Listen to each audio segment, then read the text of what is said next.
Gives me a lot of pleasure to introduce today our final speaker, Victoria Coles. She's from the Horn Point Lab at the University of Maryland's Center for Environmental Science. And she's going to talk about how she lets evolution happen in a model, which is really exciting new work. So with no further ado, I'll turn the podium over to Victoria.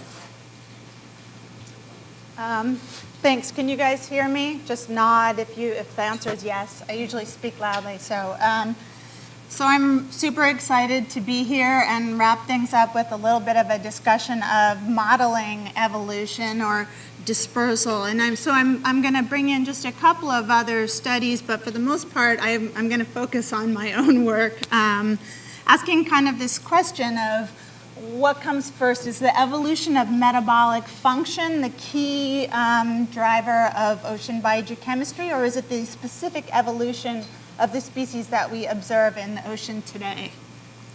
And so just to kind of foreshadow the answer to this, so you don't have to sit on the edge of your seats, I give you this quote from Batman Begins.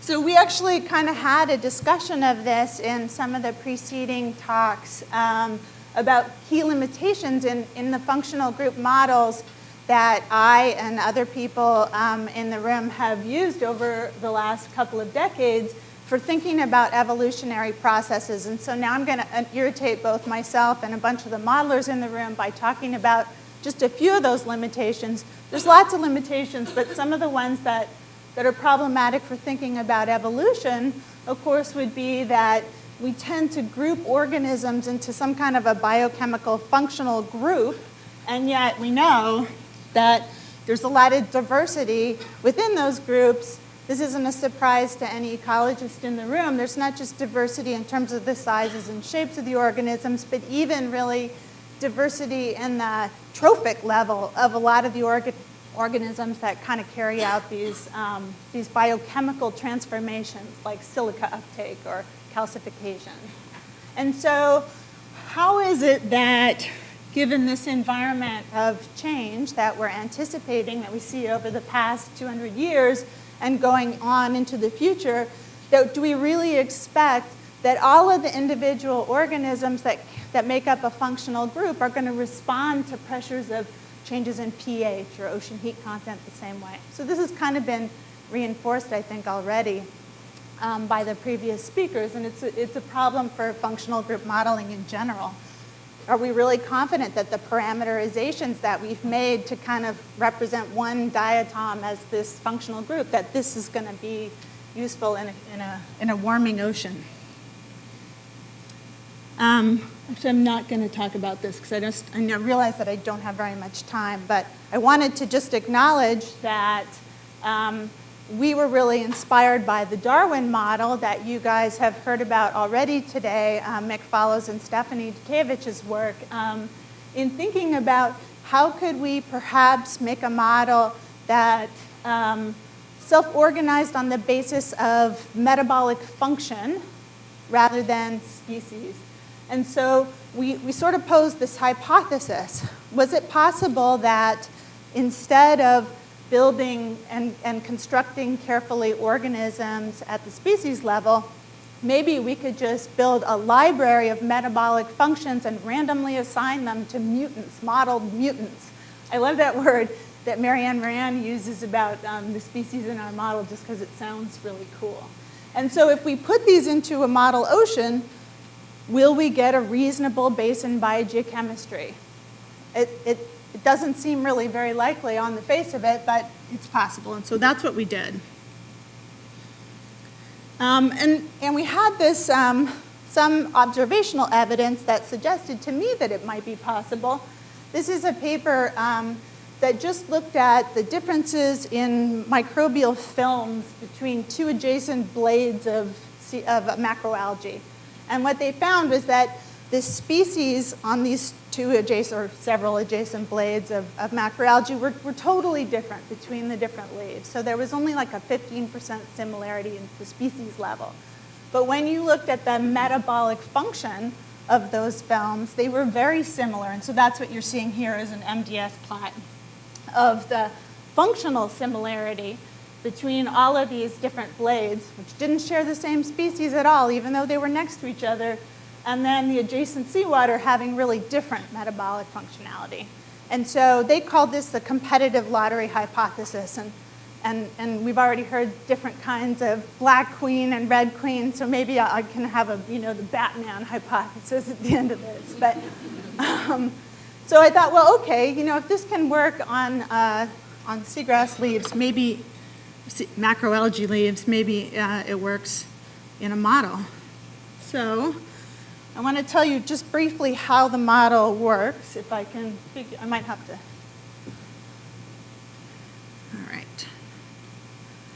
All right, so this is the genome model.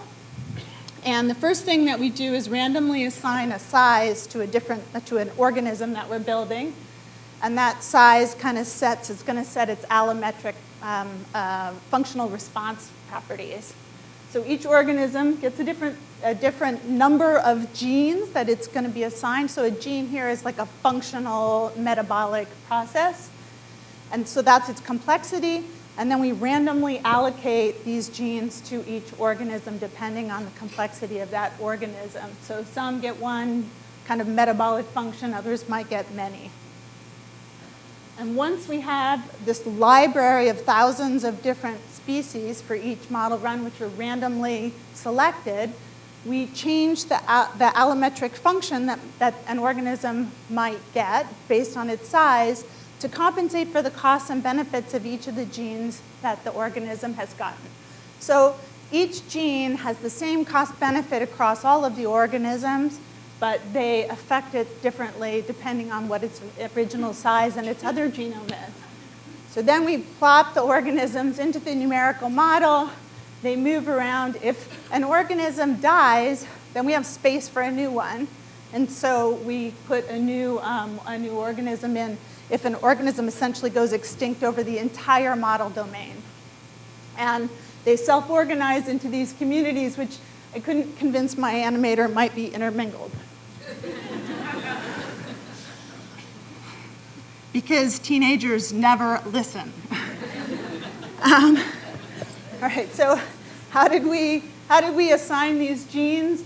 We sort of had a library of genes that we knew were associated with nitrogen cycling, and we wanted to close the entire nitrogen cycling loop, although we have omitted your favorite process.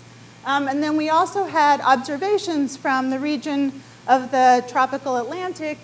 So we knew that there were some genes that we might want to include, like motility, that were highly expressed and might separate particle-attached from non-particle-attached bacteria. So that was the design of the library. And this is what it looks like when you put these organisms into the model. So at the bottom is time. At the top, the first 10-odd substrates are the substrates in the model, nitrate, ammonium, sediment, so they don't change. And as you go up, we have different organisms, and every time they change color, that's the introduction of a new species. So some of them are persistent throughout the whole simulation. Others of them change rapidly. And some of them make it almost to the end, and then they crash and burn.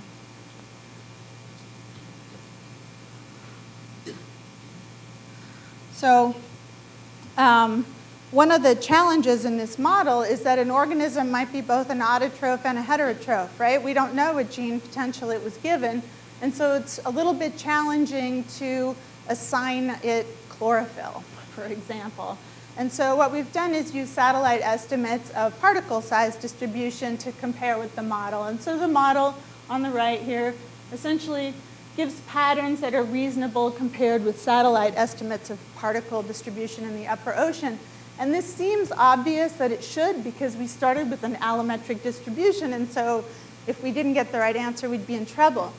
But we actually have a huge amount of variability about the allometric size parameterizations. And so it is possible to get a larger organism in the oligotrophic central gyre because there was so much variability due to the genes that an individual organism acquired. So the organisms are distributed largely like this, this is one particular model simulation and a few cherry-picked organisms. Some are ubiquitous, like these down here. Some are rare but persistent.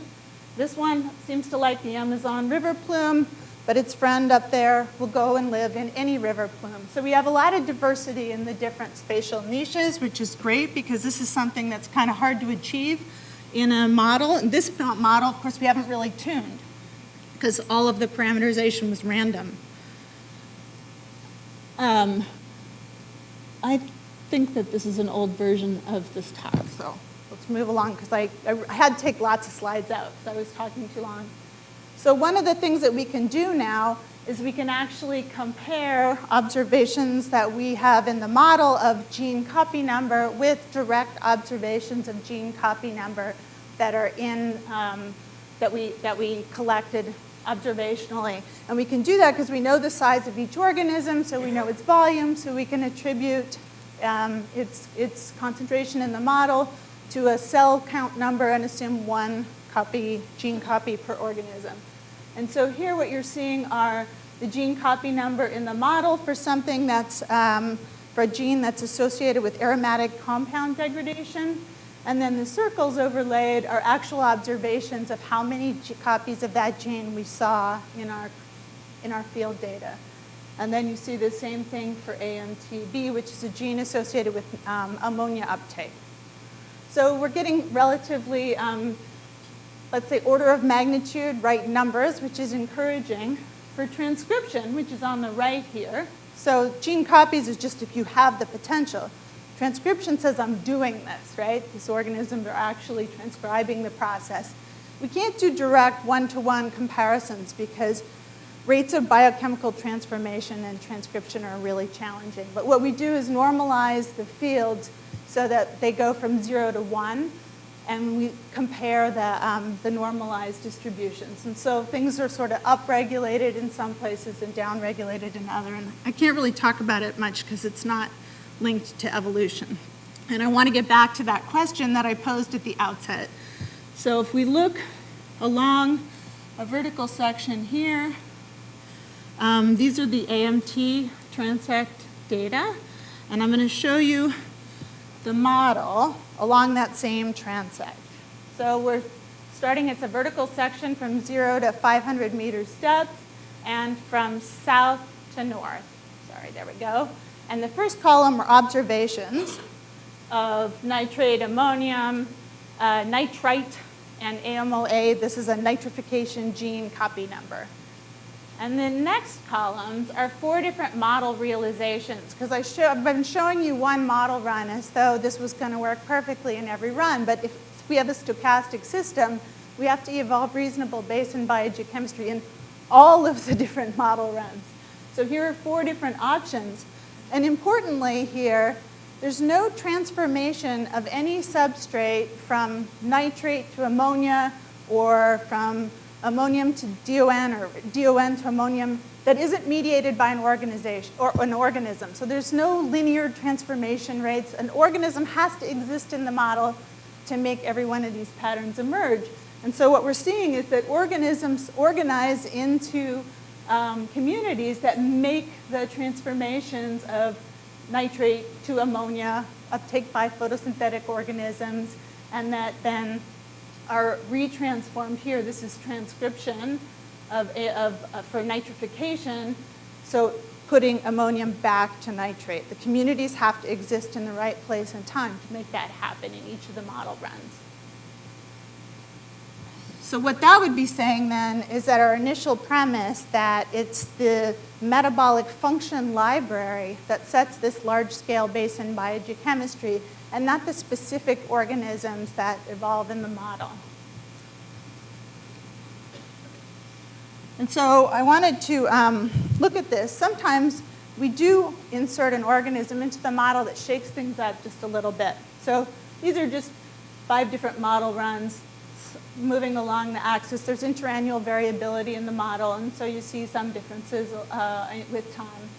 But these 2 simulations, the orange and the purple one, you get these shakeups where we introduced a new organism, and for a period of about 2 or 3 years, we have a little bit of a shakeup in basin averaged rates, whether it's primary productivity or nitrification.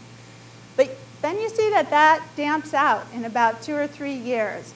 And so because I've already annoyed the modelers, now I thought I would annoy my colleagues, the evolutionary biologists, by saying that it's possible, in fact, that at least in this model, with the simplifications that we have in this model, that evolution can't have a really long-term impact on the basin average rates of biogeochemical transformations, and that physics really underpins that, and that the upwelling of nutrients is going to limit the ability of the model to really shift into a different state. So I've got two groups pissed off, and maybe more. So that's my provocative statement. So if we look at who did that and who created these jerks in the model simulations, in both cases, the orange and the purple case, it turned out to be nitrifiers, and that we put a nitrifier into the model solution that radically up-transcribed for nitrification, and also for motility, and that's because motility in this particular case will allow that organism to access lower concentrations of ammonium in the model. That is almost certainly, to some extent, an artifact of this particular model. There may be many other processes that could drive that, but in the two cases I showed you, it's nitrification. Okay, I'm going to talk about this. So we asked ourselves, okay, it's possible that in 5 different model runs, we collapsed onto the same subset of species. So in that case, the system is deterministic. Maybe we pretty much got the same guys doing the same things in each of those different model runs, even though we started with a different random combination. And so here what we did was look at that by computing the metagenome, so calculating all the genes in a single model point at one location, and then picking an ensemble of different environments in each model run to do that. And then we clustered those all together for 4 different model runs. So there's 4 different runs, and if we cluster, and then we have an environmental gradient and salinity that you can see here on the far right-hand side, and basically all the runs cluster within one single run. So the genes, the species in each model run are pretty distinct. They're different between runs.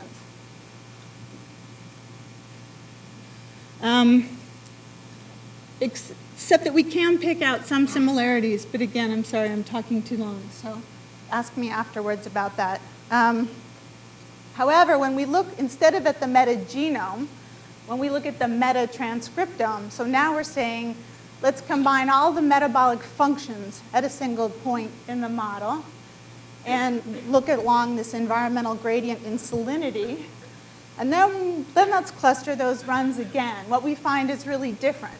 So now, if we look, say, at fresh water, which is where the Amazon plume is coming into the ocean, so there are lots of nutrients and lots of organic matter, what we see is that those conditions, environmental conditions, cluster together across model simulations. So it's the function that's occurring that's the same, but the species are different. And so we see that also as we go out into the oligotrophic ocean. The runs are clustering more across simulation for the function of the community and less within the simulation. So that's back to our Batman hypothesis, that it's not who you are underneath, but rather what you're doing that matters in setting that basin biogeochemistry in these experiments. So you could test, am I over by 1 minute? Or under? Over? Under, oh, good. Okay, so you could test this. So it would be really nice if one could test the model predictions observationally. And Tatiana already raised this particular study in which neutral evolution occurred rapidly enough in a Lagrangian context to develop these different sort of biogeographic provinces globally in a model. And so if we have a system like this, then we might be able to go to very similar environments across the globe that are separated into these different biogeographic provinces and look at the metabolic function versus the speciation. Of course, Tatiana's own work, to some extent with diatoms, would argue that that is not the case. And in fact, there is another theory on this that would suggest that the connection times globally are too short for that to occur. And so this is just a map showing that organisms from South Africa can get all around the globe in under 10 years if you apply a minimum connectivity distance and you break up your Lagrangian trajectories into increasingly smaller chunks and get the fastest possible distance between points. So in this scenario, you would expect connectivity to be faster than neutral evolution, and you wouldn't be able to develop those biogeographic provinces. And of course, the world is probably something very much in between. Okay, so there we go, perfect timing. So in our model, the evolution of those metabolic functions randomly distributed amongst communities of organisms that then can self-organize sets the ocean biogeochemistry, and it pretty much holds it close to what we observe in the modern day ocean, suggesting that those metabolic functions may be what's kind of setting, coupled with ocean physics and circulation, are kind of what's setting those patterns. And so the evolution of specific lineages might not be so deterministic. If we had had a different random accident or extinction event, perhaps we would still find ourselves today with different species, but the same biogeochemistry, as long as those metabolic functions are maintained. So that's it.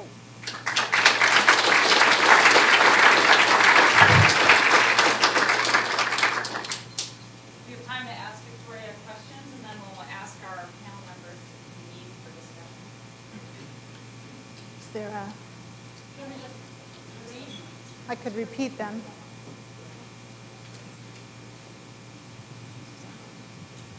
Thank you, Victoria, for stimulating and provoking so many of us in a wonderful way.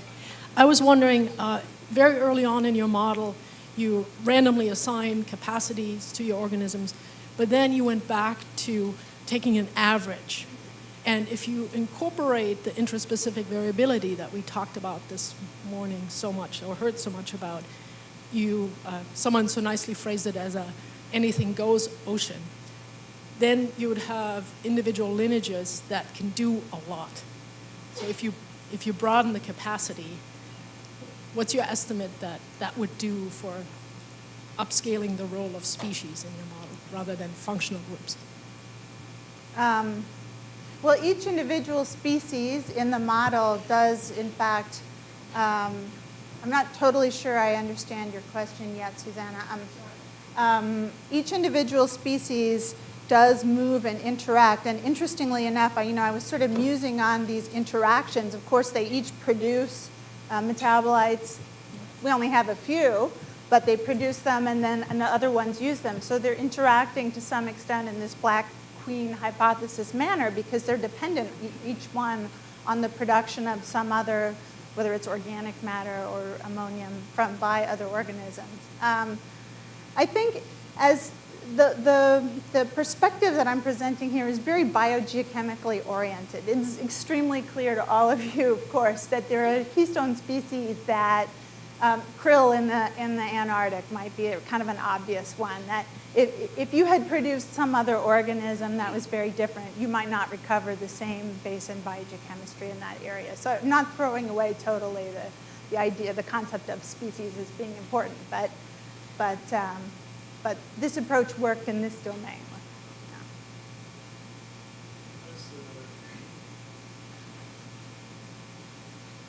Can you use this tool to identify the subset of genes that are most essential for recapturing the distribution of biogeochemical properties? So you had something like 20 or more genes, probably with a few of those, you could probably capture most of the variability. Is that true? Yeah, that's a really good question. So we haven't done extensive sensitivity testing to look at how many organisms you need to capture in order to get the variability. And I think that we only have interannual variability in this model. We do see, not seasonal, but kind of biannual peaks, regular peaks in species introduction and change. It's possible, in fact, set up some simulations that didn't run in time to talk about here. It's possible that if you have a secular trend or a long-term trend in the environment, that you would need to have more organisms in order to capture the change in the community there. I also think it's clear that you can't run a model like this for hundreds of years in an IPCC class simulation. And so maybe one thing we should be doing is looking at how the characteristics of the functional groups, as best as we can put them together in a model that's more diverse like this, might be modeled or adapted in a larger scale climate simulation. I don't know if that answers your question. Hi, yeah, I'm curious because you have the size distributions in this model, how these different scenarios play out in terms of carbon export, and are you suggesting that the distributions actually don't have any impact on carbon export? So that's a great question. I did put up primary production, and I guess I could have put up the F ratio. I didn't actually compute carbon export for these simulations. But you see that they converge, and they converge largely because the size spectrum in each run is pretty similar. So I didn't show you, I only showed you one model simulation in size, but actually they all look quite similar. They're not identical, but they're not radically different. So we do have large organisms that exist in the oligotrophic gyre, but they're fairly rare. So we aren't, at least in this model, we don't get a variation that would result in necessarily a big shift in carbon export. I think it's working. There we go. So in the model, you're currently replacing. Hi, right here. Oh, sorry. No, don't worry about it. That you're currently replacing each organism that dies immediately with some other organism. We recognize that right now we're living in a period with high extinction rates. Have you tried playing with what happens without that replacement, without that addition, how that changes things? So in the context of current trends in lack of biodiversity. Yeah, that would be a really interesting experiment to run. So right now, we are so liberal in our development of organisms that 80% of them kind of die, right? I mean, we don't have that very tightly constrained. So, but once you had a kind of a functional moving ecosystem, that would be an interesting experiment to look at. It's obviously very artificial to suggest that you only have 79 possible niches in the ocean and that somebody has to die for a new person to come in. So I think those are open questions that. And we were computationally limited in making that decision, but conceptually, I think there are some problems with it.